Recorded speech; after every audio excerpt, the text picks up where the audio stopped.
The microphone. Okay, so yeah, what I plan to do today is to look a bit, and this is really sort of, you could say, aimed between maths and chemistry. There's obviously not so many mathematicians here, but it's really looking at the maths behind how we solve the time-dependent Schrodinger equation. Okay. Also, there's going to be obviously a bit of sort of background motivation why we even want to do that, and a few results. There's going to be a bit of chemistry in here, although not in the way chemists tend to think of chemistry. There'll be a bit of maths in here, although maybe not in the way that mathematicians think of maths, and somewhere there's physics in there as well. So it's a bit of a sort of mixture of everything, and it will probably therefore fall between what everybody knows somewhere. But hopefully people will get something. Okay, so right. So you could say, if you want to sort of start this in a fairly sort of maths-based way, we're just basically trying to solve an equation at the end of the day. That's all we're doing. And why are we trying to do this? Well, this is the time-dependent Schrodinger equation, and we want to solve this because, well, this describes dynamical phenomena for particles that require a quantum treatment. Okay? And in a way, so it's now nearly 100 years old. So Schrodinger comes from Schrodinger. This was actually the form we wrote down first. And we've got, well, what have we got? We have a wave function representing our system. We have a Hamiltonian, and that just gives us the time derivative of this wave function. So you can just have it evolving in time. As the idea is you're describing your system, whatever it is, as a state. We then have a Hamiltonian, and that defines what the system is, and that just gives us a set of equations that we can solve. And it's actually one of the problems, and I know this is always a big problem for chemists, it's actually a very mathematical thing, because at the end of the day, it's just a set of equations you can solve, and it turns out that they fit what we experience. So that's the way it goes. So if we're doing a molecular system, we know what the Hamiltonian is. The Hamiltonian can take many, many forms. It's just basically the energy operator. But if we're going to start from sort of chemist perspective, what we have is we have a Hamiltonian that defines the energy of the system. And so we've got, if you're looking here, these are kinetic energy terms. So it's p squared over 2m in a quantum mechanical form. This is for the nuclei, for the electrons, and then we have the Coulombic interactions between all the particles in the system. Okay. And we can write it much simpler if we just, we'll get rid of all the units, we take this down to atomic units as important, it becomes a much simpler looking Hamiltonian. But we can write this down for any molecular system. It's one of the nice things about chemistry in a way. We know what the Hamiltonian is straight away. If you're doing physics, you've got to work out what your Hamiltonian is for whatever system you're doing, because it depends on the coordinates and what you're defining, whereas in chemistry you have the same thing. Okay? So one of the problems, this is a field that it's really not particularly well documented. There aren't many books on it. It's not a standard part of chemistry. It's actually not a standard part of many things, even though it was the original formulation of quantum mechanics. So there's very few books. What I've got down here, you could have said the main book, certainly from a chemistry perspective, this book from David Tarrant, which is great, now at print, but it's one of the few attempts to really put together how, as a sort of physical scientist, as a chemist, we solve the time-dependent Schrodinger equation. And then more recently, you could say, there's one down here, and this is actually a maths. This is from a maths person, so Christian Ludwig, from quantum to classical molecular dynamics, that looks at it from the maths perspective. And there's nothing wrong with it. Okay, so this is just as a sort of, there will be just a few equations, just because we're doing this in a maths form, but it's really just to show how things match together. So we take that equation, so we start with this time-dependent form. R is just all the coordinates of the particles, and we can show, well, if you expand in the basis set, as you always do with sort of sets of functions, you can separate the time and the coordinates of the particles, because the Hamiltonian is time independent, and you can actually bring it down to this form where we have a time independent form. Right? So we now just have the Hamiltonian operating on one of these wave functions, gives you an energy operating on a wave function. And for chemistry, that's where it stops. Just go, okay, got the Schrodinger equation, and we can solve this, and hey, that's everything we need to know. Yeah? But you can do a lot more with it, and this is the sort of almost one of the bases that we can then use, because the full wave function is as a result in this form. So we have a wave function.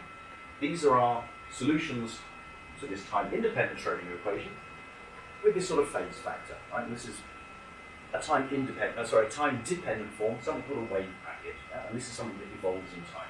Because this thing only gives us the stationary solutions. However, sort of mathematically what we've done is we've actually changed the form of the problem, because we've started with this problem here that is an initial value problem, because you have to specify your wave function at time 0, you have to specify your Hamiltonian, and then you can solve it for all times.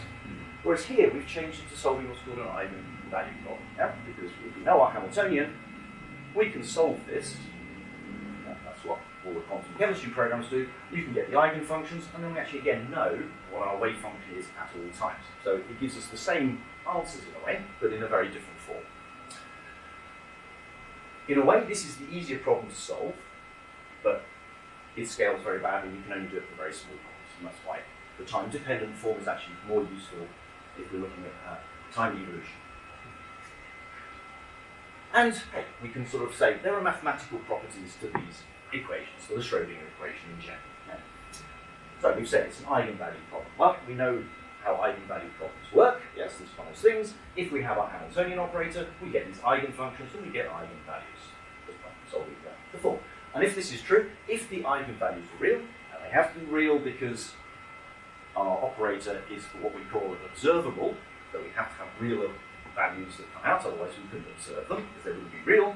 If that's the case, we have various properties. Our Hamiltonian operator has to have this mathematical thing that's called its summation, gives it various properties, and we know that our basis functions, and this is sort of the key thing, the basis functions, those are the eigenfunctions, or the wave functions, if the chemist, they form what's called a Hilbert space. So it's a vector space, and a vector space it's a construct, a bit like a normal space, if you like, but you've got many axes, and each axis is related to one of these functions. And so you can use this space to define any function you like. This is what's called a vector space. And a Hilbert space, like the W there, is a particular form. All the basis functions are well behaved. They're what's called L squared normalizable. So if you square it, everyone knows you take a wave function, you multiply it with itself, you integrate over it, you get the value of 1, because that's the probability of finding the particle somewhere. Yeah. And you also have to have what's called an inner product, which is the overlap, or if you multiply two functions together and you integrate them, you get the Kronecker delta. So it's either 1 if it's the same function, or 0 if it's another one. In other words, they're orthogonal. So it's a well-behaved, what's called a vector space. And then we have this thing, so we've got a bit of problem. So we do that when we set this up, and we have our time-independent Schrödinger equation, and you solve it, and you get all these lovely sort of orbitals that chemists know and love. There's sort of 1s, 2p, 3d, and so on, all the different orbitals. But the problem is, we can only actually solve that equation for two particles. That's analytically. That can be done. Chemists do this. This is it's something that's a sort of a fairly standard problem, and that's where we get these pictures from. And again, for chemists, that's usually enough. Amazingly, that's all you do. Quantum mechanics, hey, we solve the hydrogen atom, we get the orbitals, and then they're used to explain the entirety of chemistry, which I always find quite an amazing thing in a way, and it works very well, surprisingly well. However, what about if we've got more than two particles? How are we going to get into that? And so at this point, we're going to ask a mathematician, of course, because that's why we're here. Got to sort of say, okay, what's the maths that's going to let us go past this fairly sort of just being able to solve this two-body problem? And then we do have a bit of a problem because, well, we need to understand as a chemist, or even as a physicist, what the mathematicians are actually talking about, or the way they talk. It's quite a different language. And that's one of those things I can remember at a meeting, talking to a sort of mathematician colleague of mine, and he said, yeah, he understands that mathematicians realise that they can be quite frustrating for physical scientists, because you always have this problem. Physical scientist comes and says, I've got an equation, I need to solve it. Can you help? And we go, yeah, sure, I'm interested. Go away, work on it, and whatever, 6 months later, say, so that's like a bad joke, comes back and physical scientist says, have you got an answer? Yeah, I've got the answer. And he says, so what is the answer? Yes, there is a solution. Yeah? You go, okay, so what is the solution? Well, I don't know that. That's for you to find out. You go, okay, fine. And it is a bit like that. And I know the mathematicians get somewhat frustrated with the physical scientists because we do things with equations. Say, how do you know you can do that? Why is that allowed? Where does that come from? Yeah. And just as an example for this is actually taken, I don't know if you can sort of see this, but this is from Luby's book. So I've talked about, we have a Hamiltonian, we've got a Schrödinger equation, we know it fits physical reality, and he starts with, this is his description of the problem, as the following theorem states, for self-adjoint operators H, the abstract Schrödinger equation here is, has a unitary evolution, and we have to start by proving the existence of dynamics. You go, okay, fine. This is sort of, we're going step by step, but when you get there, you get a nice solid answer. That's the idea. But it does mean this language, because as a chemist, if you come to reading some of the maths literature, it's pretty hard actually. It's just from the start of it. And there's another little example of this sort of light. We are making progress. I've been working with a group of basically physicists, mathematicians, and chemists together. So this recent example from a couple of colleagues. So, Clotilde and Carolina, they're mathematicians, and Benjamin and Elena, they're sort of chemists. And they recently did 2 papers. They're the same topic. Yeah? It's all about dynamic approximations for composite quantum systems. Yeah? And this is the chemistry paper, if you like, and this is the maths paper. They're the same, but they have a completely different structure. And you just try reading it. It's quite interesting to look at them in parallel. No? So you just start with the chemistry one. The effective Hamiltonian is this.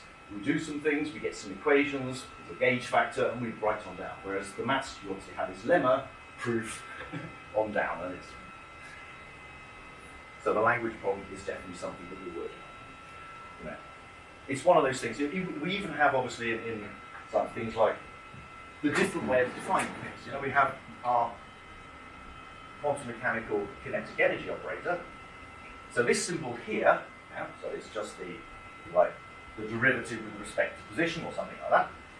In chemistry, we call this del, so this is del squared. Physicists tend to call it nabla, and then the mathematicians don't use that at all.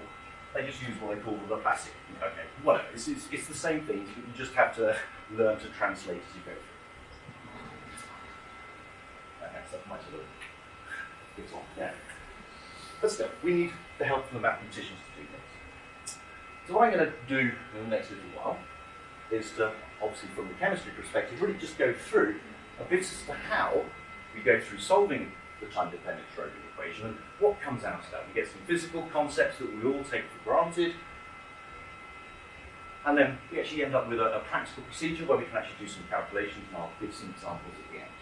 So what we're going to do is I started by separating the space and the time parts, so we could sort of end up showing this eigenfunction problem. Well, we're going to separate on down. One of the big problems there, you can only solve it for 2 particles. Well, any molecule of interest has more than 2 particles. Hydrogen atom is very well, but it's not that exciting. Helium is got 3 particles, well, that gets actually quite hard in the way something, but you've got to separate these things out. So the first thing we do is we're going to separate the electronic and nuclear motion, and this brings us to the concept of potential surfaces, and you have different representations of those because we can't solve the problem exactly. And then we're going to introduce basis sets so we can actually solve these things practically. And you always have to end up adding a basis set, otherwise you can't do any problem solutions. And sort of mathematically, we'll be using implicitly, or not explicitly, as a mathematician will say, almost certainly not correctly and exactly, things like vector analysis, numerical integration, error estimation. These are all things that we need to support what we're doing and check that we're doing it as accurately as we can. Okay, so let's just sort of, as a briefing, we're going to sort of briefly sort of sketch through the derivations because I think this is quite important to do. How do we separate out the nuclear and the electronic effects? Because in chemistry, so quantum mechanics, all very much just about the electrons. You say we've got the nuclei fixed somewhere, and then we solve the problem for the electrons to get these picture of the electronic wave clouds, or electronic clouds and things like this. So we start by using what's called the Born representation. So we take our wave function, and this sort of time here, it's obviously dependent on time, and we separate it so we've got a part that depends on the nuclear coordinates, and then a part that depends on the electronic coordinates. And this is a particular form of doing this because it's what's called an adiabatic separation of variables, because what we're saying is that these functions here, which are functions of the electronic coordinates, depend parametrically on the nuclear coordinates. So what that means is we're going to take these functions as eigenfunctions to the electronic Hamiltonian. So the electronic Hamiltonian, we go back to our full Hamiltonian, it's the same thing, but just ignoring the nuclear part. Yeah? So the electronic Hamiltonian is the kinetic energy of the electrons and all the interactions. Okay, so where were we? Yeah. So it's this solution here to this eigenvalue equation. And there is one set of equations for every possible nuclear configuration. That's the first thing. Yeah? So it's why it's parametrically dependent. So you can always imagine a chemist will draw a structure. You can then solve this for the electrons. And you can have another structure, solve it for the electrons. And for each configuration, you get the sets of solutions, which are the electronic states. Right? And they are here. And these are then effectively expansion coefficients for the if you want to look at it that way. Right? So if we take that and we take this form and we substitute it back into the Schrödinger equation using the full Hamiltonian, you get a Schrödinger equation that looks like this. All we've done is we take this Hamiltonian, operate on this, we multiply then on the left by one of these functions, integrate over the electronic coordinates, and we just get this form here. So we've got the kinetic energy operator, we've got something else here, and we've got this function v. So what are they? Well, the function v, because of the way we've constructed these things, these are the energies of the electronic states for each of the nuclear configurations. Okay? So it's just the potential functions. It's a diagonal matrix, but it's just a set of potentials. But then we have this other thing here, this f, which is something called a derivative coupling vector. And so this is one of the functions, one of the electronic basis functions, and how it depends on the nuclear coordinates overlapping with one of the others. So it's basically looking at the coupling between the electrons and the nuclear. And we want to get rid of that effectively because that's a bit of a problematic thing to deal with, which we'll come back to. But if we assume, because we've actually got this term here, F, and this is M, well, M is the effective mass of the nuclei. This is big, yeah? The nuclei are of the order of 1,800 times bigger than the electrons. That's the electron nuclear mass. So we say, well, this is like 1 over 1,800. These things here tend to be relatively small. Let's ignore them, yes? So if we assume that this is 0, this factor here, we end up with this Schrödinger equation. And yeah, this is a sort of nice, simple equation.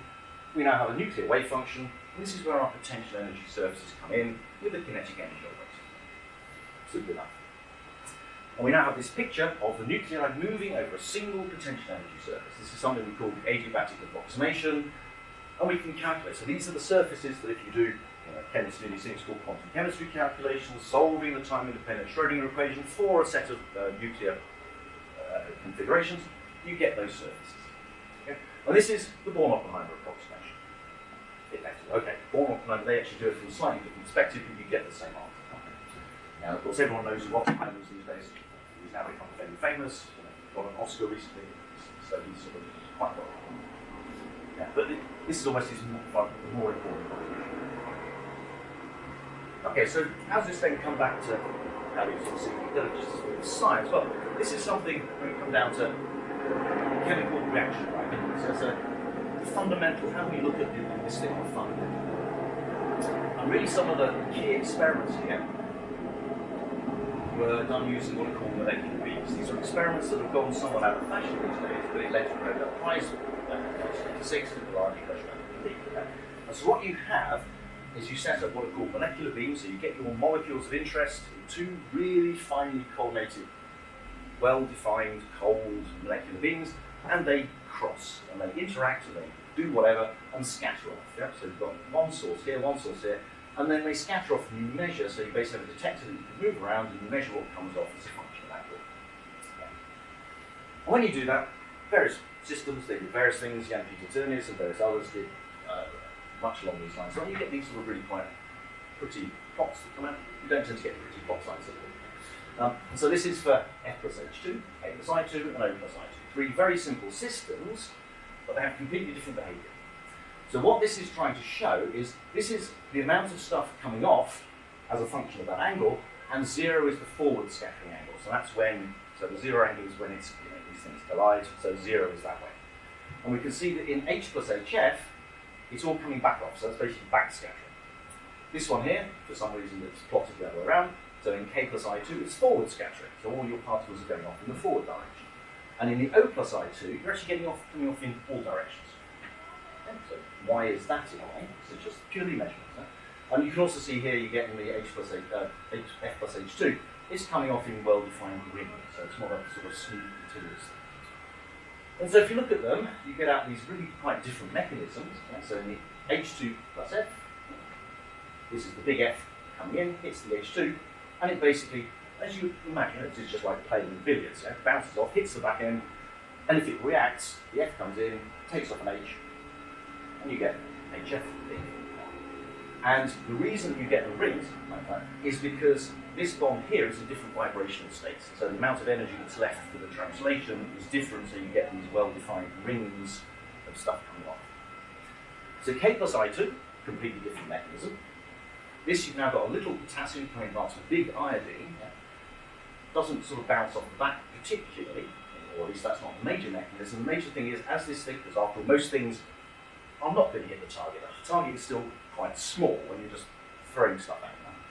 And so, as this comes past, one of the interesting things about things like the alkali metals with the halides is that you can have this thing called the harpoon mechanism. So at quite a long way away, the electron can hop from one to the other. It's actually about 6 or 7 angstroms out, in fact. It's a long way.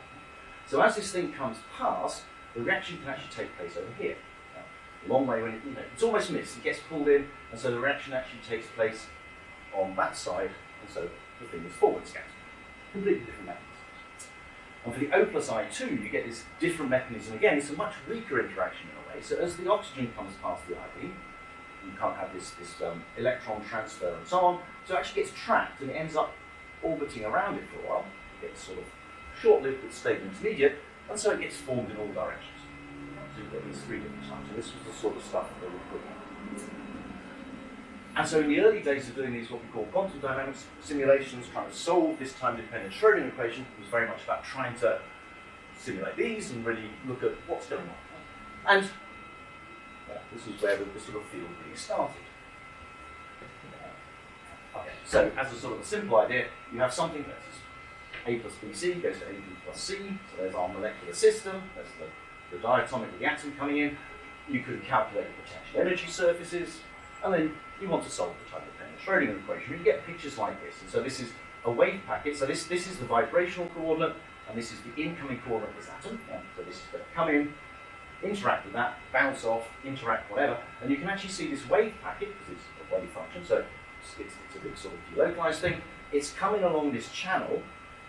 So if you think this R is at some value, so it's at some vibrational distance, and this is the R, this is the atom coming in, as this wave packet moves down, and this is the transition state, so when it's close in and it's starting to interact, and you get some of it has reacted, and some of it is bouncing back, so that you're getting all of the parts, and you can then pull out from this all the cross-sections for the different species. All you have to do is solve that equation. That's that again. So, what we need, obviously these potential surfaces, and we need to be able to propagate a wave. Well, getting the potential surfaces is just hard work. You've got to calculate loads of points, you've got to fit functions, you've got to do whatever, and get that. But how do we actually propagate this wave back in? And so that's the sort of little bit of maths we have to go through now. So this is something we call, because we never in the field came up with any more interesting name than just calling it the standard method. For some reason, most things have somebody's name or something associated with it, and here it's just the standard method. Right, so we've got our coordinates you have to do, we've got our potential surfaces, so we want to solve this equation. And so how we do this, it's actually a bit of originally you could say, it's a brute force way of doing it, but it actually works quite well. We expand our wave function in a basis set, yes? How do you solve any problem in sort of physical sciences? You've got a function, you need a basis set, so you can describe it, and you need to choose the appropriate basis set, that's the point. But the point here is that, well, we've got what's called a direct product basis set. So we have a set of functions describing each of the coordinates, 1, 2, 3, 4, 5, however many you've got, and a set of expansion coefficients. So it's just a simple function, and you take all possible combinations of all of the functions, and that gives us this full wave function. And the idea of that is, well, if we choose the right things, you can then use this to solve the time-dependent Schrödinger equation. So in the usual way, you take this, put it on the right-hand side, multiply by 1 of the product, integrate, and you can write it then as a very simple form. So we start with our expansion coefficients that describe each wave function. If we've calculated all of these integrals, these matrix elements, we call them, you have the time derivative, you can propagate it. Well, what are the right functions to use? That's the next question, because we have to evaluate all of these integrals. And as these are written, you have, if I have n basis functions, n basis functions per degree of freedom, I've got an n to the power f times n to the power matrix of multidimensional integrals. That's going to take a lot of work. If you even going past, say, 3 degrees of freedom, you've got 100 basis functions, that's 100 to the, so that's 1,000 times 1,000 three-dimensional integrals. So obviously, you want to do things with, say, 20 atoms. You're not going to do that, yeah? Anyway, the first point is how do you do this? And there are ways of choosing the right basis sets, which I'm not going to go into. but you use something called, you discretize it. So you use what's called a discrete variable representation that has the right properties. That's what I really want to say. Saves it because you don't have to do NCF, it makes things diagonal, you get save the effort because you're doing discretization. And this is something that we call, so in the physical sciences, it's called a pseudo-spectral method, and the mathematicians, I think, call this a Galerkin method, which is some way of discretizing continuous functions. Okay. And you can then use standard sets of polynomials to describe things. That's sort of another sort of piece of wisdom, you could say, from a colleague of mine said, if you've ever got a problem, ask a dead mathematician. Yeah, these are all functions that were set up by mathematicians at least 150 years ago, but they all still are very useful for doing various things. Okay, so we've got this. We now have this very simple looking sort of form. You can imagine. If you've got this matrix of the gamma integrals, you know what that is. Well, you just do a matrix vector multiplication, you get the time derivative. I'll just the imaginary thing here. Okay. And that's actually, if you just want to code that on a computer, very straightforward. And in principle, you can use standard integration schemes. There are large numbers of ways of just integrating numerical equations. Lunacutter, predictor corrector, whatever, there's a whole range of them. They all have different properties, different errors, work better or not for different equations and so on, but they're actually not massively efficient. And so, while the next question is, how do we try and solve this thing? Because this is the solution if we, again, have a time-independent Hamiltonian, our initial wave function, yeah, rather than the time derivative, you can end up and get this exponential form. And if you have that, you add this time evolution operator, it's called, operate on our initial wave function, and you just get the wave function at whatever time you're interested in. But then the question is, well, how do you actually do that? Yes, because, hey, how do I form this thing here? We actually know how to do that if you know all the eigenvalues of this function, because that then becomes a straightforward formula for doing that, but, because you can take the exponentials of the eigenvalues, but we don't know the eigenvalues, that's the point, because if we did, we wouldn't have to do this. Okay. So, how do we do that? And there are a lot of ways that have been set up and looked at. Huh? So one of them, for example, a fairly popular way, is just some ideas, never mind about the details, these are the ideas of the sorts of things we have to think about when we're doing these calculations. So you've got this exponential. One of the problems we have is that the kinetic energy operator and the potential, they don't commute. Yeah, so commuting would be that the operator times the other operator minus when you reverse them in order would be 0. That's not true here because of the derivative. So that means I can't just take this exponential and split it into the kinetic and potential parts. If I can do that, I can treat the two separately. You can actually do that relatively easily. So instead, what you do is you do this sort of symmetrical splitting, yeah, and do it over short time steps. And that works because we now push the order out to the third order. And this is something that we call split operator, and the mathematicians call Strang splitting, where the Strang was. But then there are other forms. There's this thing like the Chebyshev propagation. So again, you can basically generate this time evolution operator using these Chebyshev polynomials, right, which is really the same sort of thing. They have different properties. This doesn't actually retain the norm. This does. This has orders, errors in the order T3. This has lower orders. And so it's whatever. You can try various things. But it actually works very well. So, for example, just the sort of things you can pull out. These are detailed reaction cross-section, so it's showing 4 energies of collision energies, what's the reaction probability? And this is doing it from the very exciting reaction H plus H2, not many chemists would get that excited about H plus H2, it must be said, it doesn't do a lot. You swap the hydrogens, okay, great. And because you don't actually know whether it has swapped the hydrogen or not, you can get really excited when you do H plus HD or H plus D2, then you change the hydrogen for a deuterium, and you go, wow, yeah, okay, but you can at least see whether things have happened. And you can see, you get really quite complicated properties. And this is all due to the quantum nature of the particles. Because if your particles are really classical, then of course the more energy they have, the more likely they are to react. And you find that's not the case. What this is saying is that that's initially, you haven't got enough energy, and then you can react, that's as you expect. But then for some reason with this energy, it really doesn't react. No? Over here. And so on. And then you can look at that, it's all to do with the details of the internal structures of the particles. Anyway, this is all from the sort of things you can calculate. We can actually say it's one of the few things that theoreticians can claim that for this very, very simple reaction, we can actually now calculate it more accurately than they can measure it. But we can't do much else more accurately than we measure. But can we follow a reaction? So this is just as a second part. This is a bit that my research is much more based upon. So can we actually follow a reaction? Because even there, chemistry in general is you mix stuff, and a time later, some other stuff has formed. That's chemistry. But you've no idea what's happened in the middle. Even with those cross-beam experiments, you don't actually know what's happened. You only know that's gone in, it's reacted, and you've got the states when they get to the end. But can we actually follow as it's going on? And so what we want for that is, well, obviously, this is one of the people that always have to bring in a talk on time resolved methods. For example, if you have a horse, you can use freeze frame photography. So this was the first sort of, famous bit of freeze frame photography from this guy over here, Eadward Muybridge, 1878. And this was to solve a bet, a famous bet in America. When a horse is running, does it have are all of its feet in the air at some point? Or is there always 1 foot on the ground? This was apparently an important bet, a lot of money involved in this, because people like to bet on things like this. And he came up with the idea, you basically, along a racetrack, you had a whole set of cameras, something like this one, just set along, with strings going across the track. So as the horse came past, it triggers each of the cameras in turn, and you get this set of images. And you can see this is the horse going past, and there you are, that's the proof. And somebody won a lot of money on that.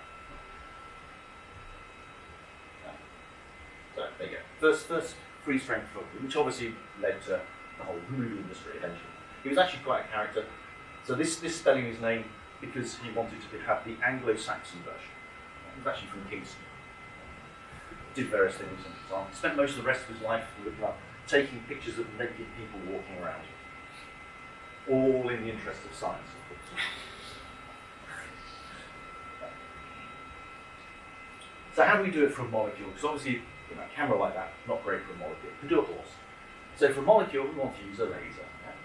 And I'm sure that this is sort of how laser experiments tend to look. You get people, all of this stuff. It's really very complicated. I have no idea how they took this picture, because I'm sure this is completely against all health and safety of all sorts, because you shouldn't be that close to lasers when they're doing things. But anyway, it's very pretty. But this is sort of what you have. You have laser lights going around, and somewhere in all this lot, there's some molecules who are basically taking photographs of. And we can do it much easier. The picture theoreticians, we have the advantage it's much easier. Hey, you can just get some lines for the lasers. You're not going to worry about all of this lining up stuff and getting the optics. So again, this is something transient absorption spectroscopy, or femtochemistry as we tend to refer to it, that Arthur Smile got the Nobel Prize for back in 1999. And so how this works is, well, so you have a molecular beam. Again, so that's the way you start preparing your molecules in some well-controlled way. And that's just the molecular beam or whatever you're interested in here. And then you create very short pulses of laser light. So these are short pulses of the order of 100 femtoseconds or less. These days they're getting down into the attosecond regime, so you're getting down to 1 femtosecond or less. That's the sort of very, and they're starting to look at even electron motion, not just atomic motion. But the basic idea of all of the experiments, even since I'll work, you have one laser pulse comes in, it goes through, so you have a very nicely controlled clock starting the reaction. And then you have a second pulse that comes through, and this now goes through a delay, so you get a time delay between them. So you get your second pulse coming in with a time lag between the two, but basically going through the same sample, so the sample you just excited, and that will give you a signal that you can relate to what the molecule has done in the meantime. And you can then repeat this with many, so you can basically move your prism. I think they use fancier things than just a prism these days, but you basically move this up and down, so you change the delay and you get snapshots. And so this is where we then have to briefly look at photochemistry, because we've said before we have potential energy surfaces, now we have many potential surfaces. We've got all of these excited states. That light goes in, molecule absorbs a photon of light, it gets into an excited state, and then all sorts of stuff can happen. So you can have these sorts of diagrams, something called the Jablonski diagram, that shows where the light can go. So this is our absorption of light into the excited states, and then you can get crossings between the states and so on. You get a process like fluorescence, so that's when you get light coming out, bright light, and you can have phosphorescence, that's long time delays, light that comes out often milliseconds later, and so on. And we can think of that on the potential. Before I had this very simple potential energy surface with just the two channels, the incoming and the outgoing, and now we have that our system is going to be involved in these really complicated multidimensional potential surfaces. So this is our wave function meant to be depicted down here. This is the ground state potential surface, with various minima where you have stable structures. You get the site up to here, and there are again various minima, so you can have a non-reactive structure. If it ends up here, for example, you can come back to the ground state emitting light, that would be fluorescence. But then you can also find regions here where the potential surfaces become degenerate. And these are things called conical intersections, and I'll come back to them in a moment because they've got some very interesting properties. But if you do that, you can return to the ground state, and then the reaction can go on, and you get photochemistry happening. So, lots of competing processes. But just in a very simplistic form, so Zavile sort of set up these classic little 3 experiments, you could say. They're things like this. So this is just looking at I2, and now we have a potential energy curve. So that's the classic diagram for the breaking of a bond, the ADM molecule. There's the nuclear wave function sitting there. It starts out in the ground state, vibrational state, which is the Gaussian function. We absorb a photon, so it comes up to here, and immediately we have this wave packet, I mentioned, which is a non-stationary state. So this wave function starts moving backwards and forwards across this well. So then comes in the probe pulse, and whether this can get excited up to the next state really depends on where it is in the well. So when it's here, because if it has overlap with the wave function up here, you get absorption, and if there's no overlap, like it is here, you get no absorption. So basically you excite, this thing vibrates backwards and forwards, and the probe, when it's here, you get a signal. When it's here, you don't get a signal. So you end up with this oscillating signal that tells you that this thing is vibrating. Okay, great. So another example is ICN. This is a thing that dissociates. I2 doesn't dissociate. So this is when you excite it, and the CN bond breaks. And then by, again, measuring at various times, you can see how long it takes for the bond to break. Okay? But then the most interesting one, what I'll go on to, is sodium iodide.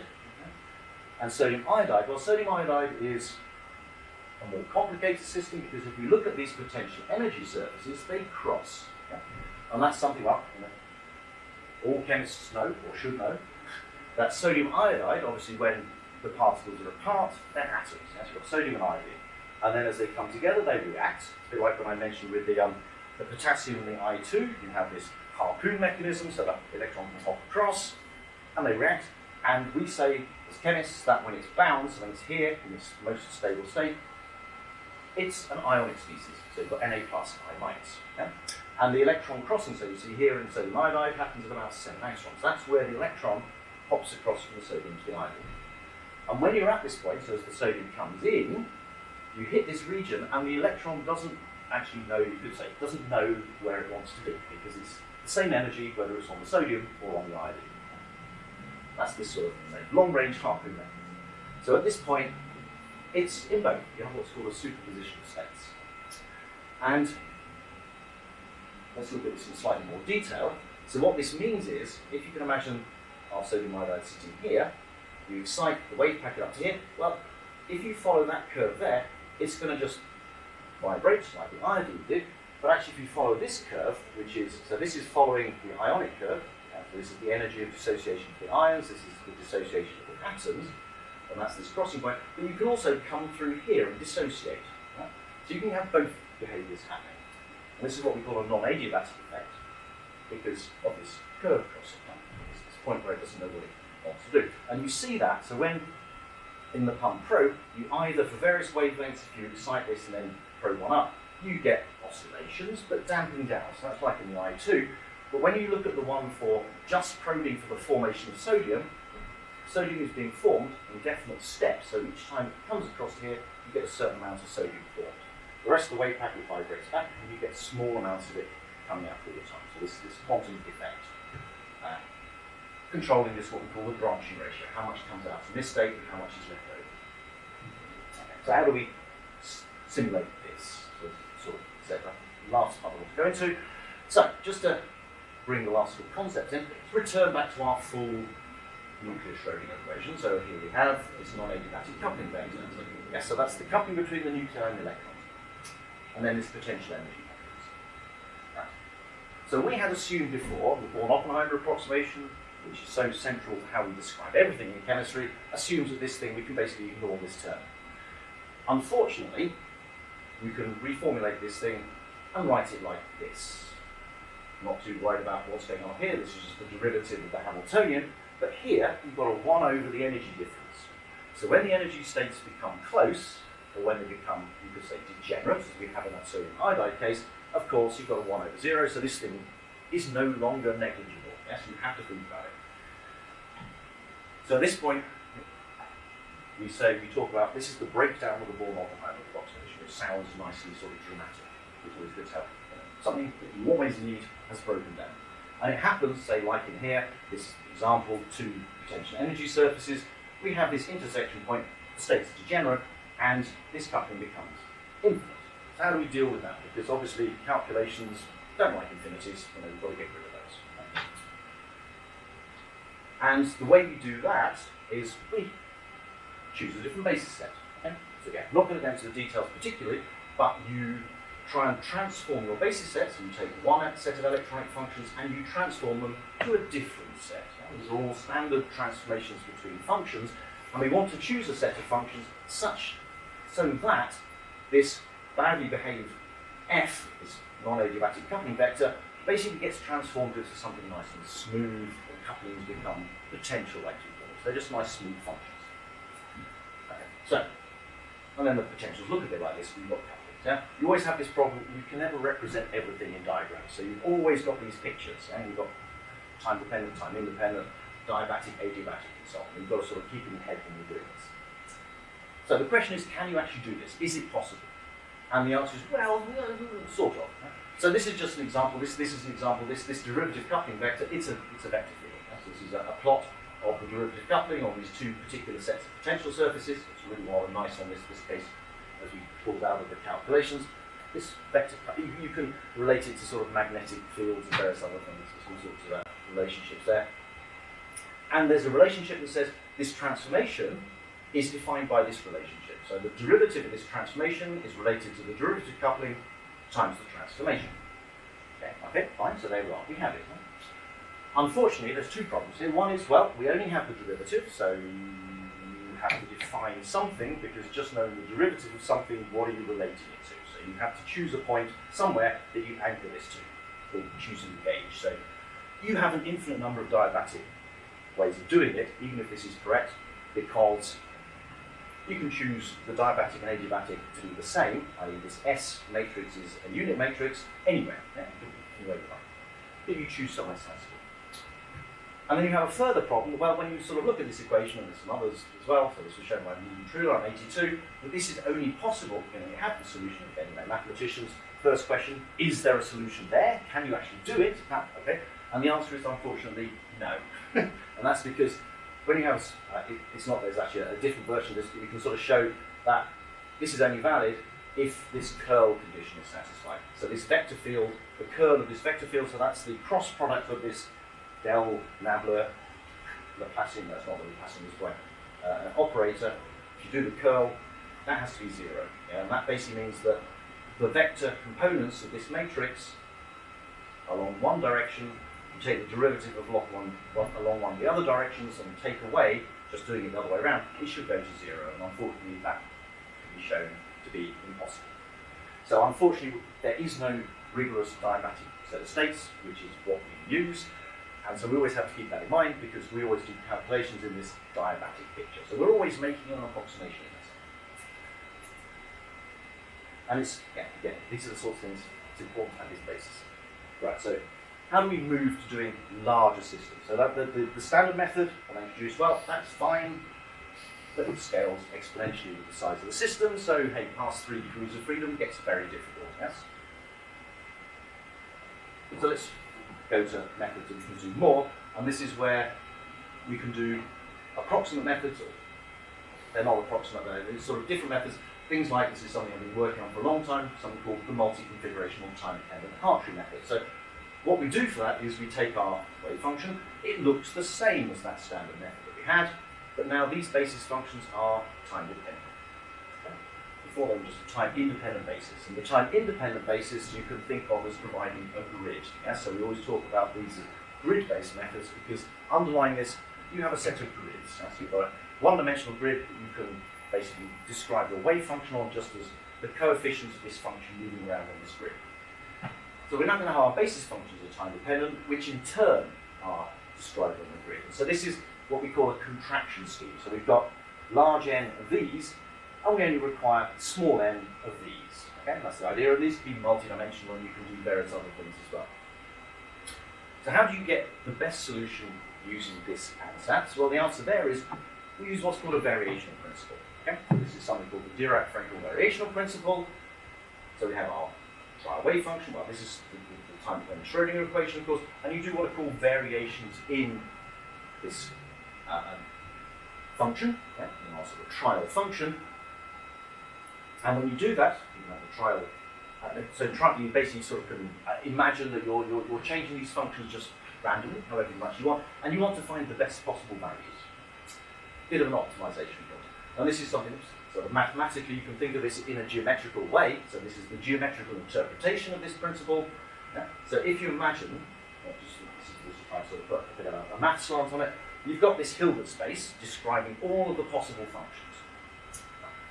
Then we've got this manifold, and the manifold is the part of this space that describes the functions we have available, because I've got a basis set. So I've said I've only got a certain amount of the space that I'm working in. So at any point at some time t, this is where our wave function is. It's at a point in this Hilbert space, which is described by the point, like any set of coordinates that then gives us the function. And I take a step, solving the time-dependent Schrödinger equation, and go to time t plus delta t. Well, I can't actually do that because my basis set won't allow it. So what the variational principle does, though, is it gives the projection of that onto the tangent space tangential to the manifold. So it's the best possible solution. That's the idea. So you can see it gives this a nice idea. You're making an error the whole time. You're making the minimum error as you go along. So one of the problems with time-dependent methods in general is you're always making some sort of error as you take the steps. So I sort of explained with respect to whether you're doing the integration. Each time you integrate, you make an error. When we're doing this variational principle, you're making an error. And of course, when you propagate, the error grows. Each step has an error, so it accumulates. And if you're not careful, you can quickly get not good results. So you've got to keep that in mind. Right? Anyway, so that's the idea. And then when we do this variational solution, working with maths, we end up with equations of motion for these expansion coefficients and these functions. Whatever, and you can solve those, and you can propagate them, and that allows us to go up to much bigger systems. That's what we need to say at the moment. And in fact, okay, so we have these numerical details because one of the reasons we want to do these variational methods, there are actually other possibilities, of course, but by variational method, you get these nice mathematical properties. So again, what do you want from your method? The norm is conserved. Yes, you don't want particles to appear or disappear randomly. The energy is conserved, as it should. But then you get problems because we have this thing here, this row that's stuck in here is something called a density matrix. It's basically the sums of the squares of the coefficients. And to start off with, we have this is actually a matrix, and it's singular. Because you have only one thing to start with, and everything else is zero. So you have this problem of how you deal with these singularities in equations. Again, mathematicians have actually looked at this in quite a lot of detail because, hey, this is one of those examples. Physical scientists go, yeah, we're making an error, but we're only making an error in the parts of the equations that aren't important because they're not populated, so who cares? Yeah, but this is, the mathematicians go, yeah, but really, you've got to look at it properly. Let's seriously work out what is the error that you're making, and that was really Christian Lubisch and the others were quite a lot involved with this, and they've come up with new integration schemes that actually get around this problem. Okay? Because convergence is and not getting errors. Okay, so just to finish off, I just want to show a couple of examples then of the sorts of things that we can do, just move away from maths, and as a sort of a state of the art, effectively. So we need a Hamiltonian, and we have said, as a sort of last problem to solve just at the moment, we have, it's very difficult to get potential energy surfaces for more than a few degrees of freedom. Yes, I mean, this was something that PhD students, back in the day, 20 years ago, could spend a whole PhD calculating a three-dimensional potential energy surface for some system of interest. Now, I showed that H2 plus F, that there's actually a guy in the States who spent most of his life working on that surface because you calculate it, you fit it, you recalculate it, you change the energy barriers, it's sort of changed, and then you rerun the calculations, it's getting better, it's getting, or whatever. You can spend a lot of time doing that. And that's on 3 atoms. Well, you can imagine, because if you want to calculate 3 dimensions, you have to calculate usually about 100 points in each dimension. So that's 100 to the power 3. It's a lot of calculations, each of which takes a long time, and then you've got to fit functions to this. So do that for 20 or 30 dimensions, you're not going to finish that very quickly. So we need different ways of doing that. And one way is to use nice simple models. I like model Hamiltonians. This is where the sort of the physics part comes in. Model Hamiltonians can say an awful lot. Yeah? Chemists get very sort of, you've got to have the details and do everything in atomic detail, whereas actually you can, models that can capture things and describe things in different ways.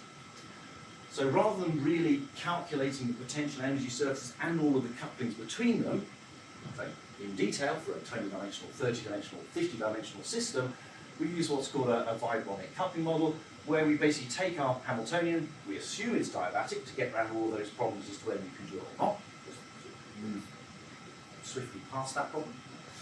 And then you basically make Taylor expansions. So we're going to say we're going to describe our surfaces and our couplings away from some point. Yes, and you can imagine. So we have that picture, we're in the ground state, we go into the excited states and things happen. Well, we want to be able to describe the potential surfaces really well around that region, because that's where the initial dynamics happens, and that's what we do. Yeah? And so these are relatively easy to parameterize. So you've basically got, and you can use symmetry because you've got these products of functions and normal modes and so on, so you've got symmetry involved, so you can show that a lot of these terms are zero anyway, and in principle, it's a simple model, although if you ask my students, it's never quite as simple as it sounds to do, but anyway, in principle, it's fairly simple. And you can then use this to describe things. So this is just as one example, just put a bit of colour in. When you have chemistry, whenever there's things to do with chemistry, there's got to be colours involved. No one's ever interested in chemistry if there's no colour. Just a colourless liquid going to a different colourless liquid is not pretty.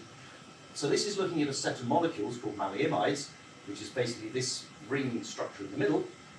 And by putting different substituents on it, you can tune this to a whole range of colours.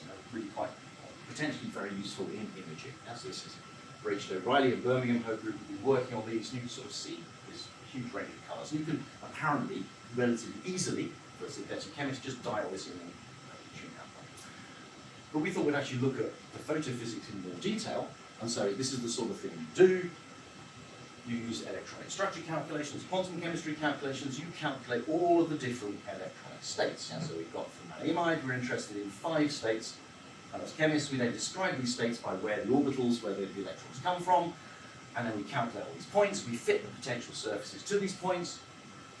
And then we can calculate the spectrum, for example. So you can do things. This is actually the experimental spectrum, exciting. So you've got these 4 states.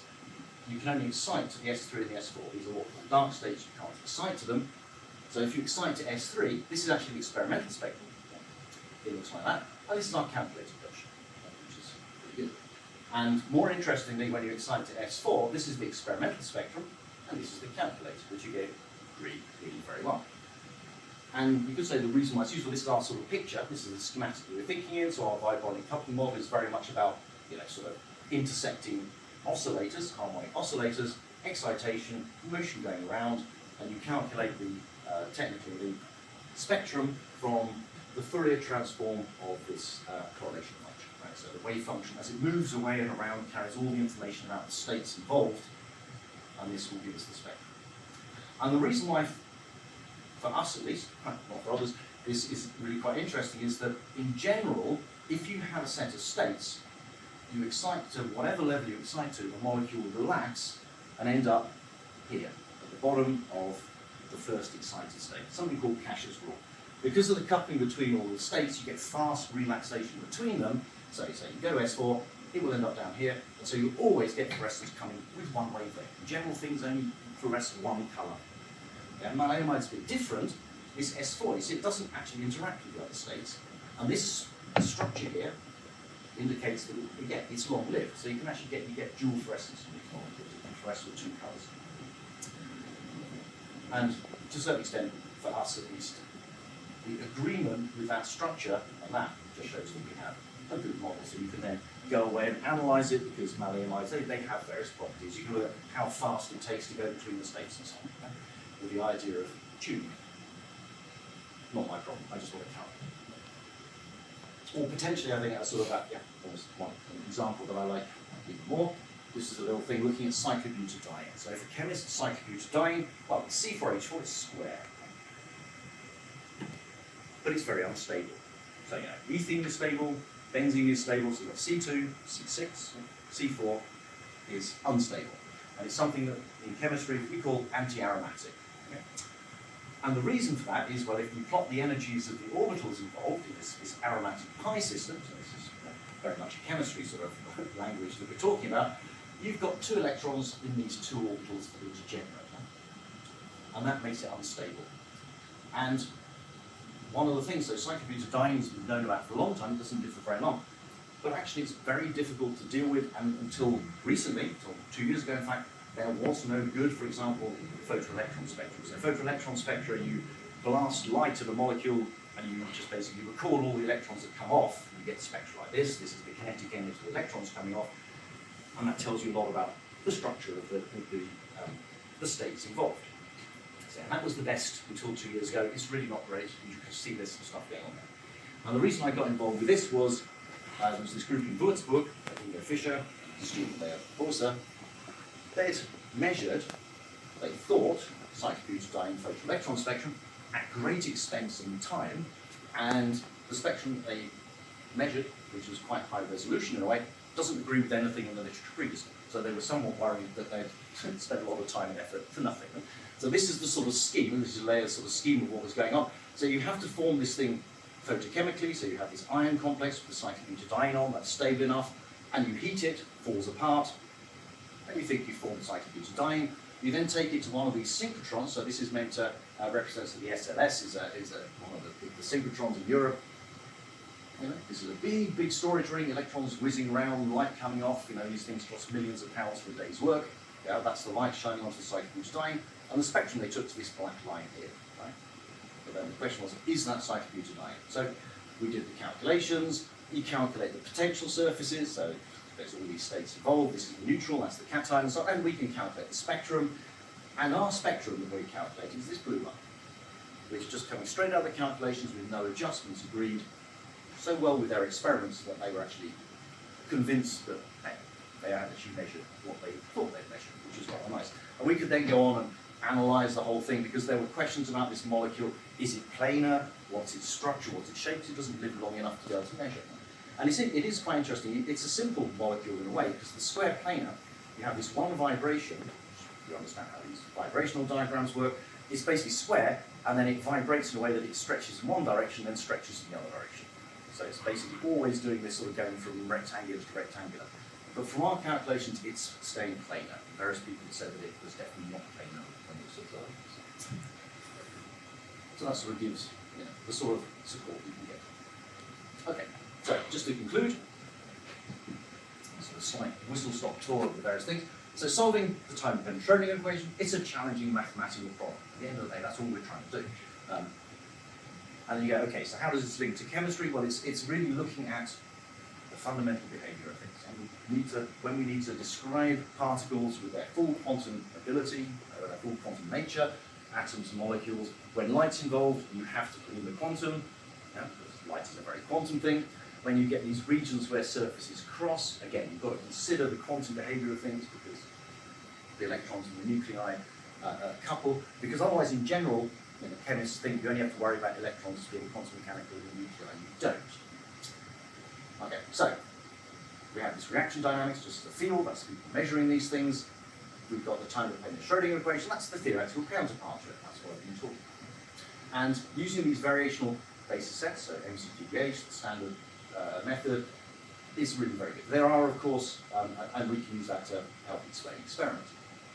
There's actually various things, so the MCTDH method, there are the newer forms going past that, so that you can go to the next level, in fact. So there's things like, some people see from physics who know about there are tensor trains and tensor networks and all these sorts of things, which are other ways of doing this contraction of the wave function. So there's a lot of mathematical techniques which are, well, we came across it in the chemistry community another way round by looking at the MCTDH equations and breaking them down in different ways, but the physicists came from a different way, and the mathematicians, I can't remember what it's called in the maths community, but it's all about ways of breaking down large tensors into smaller ones. So you take the tensor and break it down into component parts, and you can make good approximations that way. And in fact, we can now solve wave functions for 1,000 degrees of freedom. You can really get very large wave functions.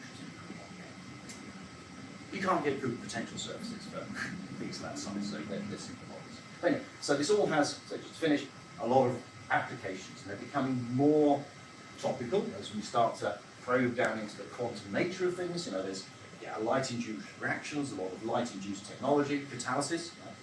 It's all about the getting energy levels and things to match up. And at the moment, the latest sort of trendy topic is quantum information science. We're trying to look at how these quantum particles could potentially be used for everything from quantum computing through to whatever, cryptography and stuff. Which is all about controlling the spins and the quantum states, but in dynamical sense. Right? And I think at the moment, this is sort of where we're at. You know, we're making progress, we can do big systems, but we still got a lot to do. And we're at the stage where we don't understand all this stuff. What actually is the errors that we're making all the way? There's a lot of people working on the error estimates, other people working on, again, how can you more efficiently break down these huge wave functions and make them efficient so that when we put them on a computer, propagate, that we do it as well as possible. But hey, in the last 20 years, we've gone from 3 atoms to 50, so you know, we're making progress. So with that, I'll stop and let you answer. Before we start the Q&A, I just want to ask, so for anybody in, say, for example, a mathematics background or else, where should they, what further reading should they do, or if they're at UCL, what modules would you recommend doing, or master's courses? That's a good question. I'm not entirely sure there is much. I mean, there's a sort of UCL in chemistry, we don't really do it. I think I mentioned a little bit of it in my course in the 4th year, but very briefly. The types, so the laser spectroscopy and so on, there is a secondary module on that. There aren't any modules. I don't think in physics there's too much. I mean, this is related to in physics. There's quite a large group in the AMOP, so Jonathan Tennyson's group, and there's a few others that do very similar things. They're doing high accurate, really super high accurate. I tend to do low accurate but large, and Jonathan does high accurate for astrophysics, 3-4 atoms to get millions of spectral lines. So I don't know, is there anything in physics that's sort of I'm not sure.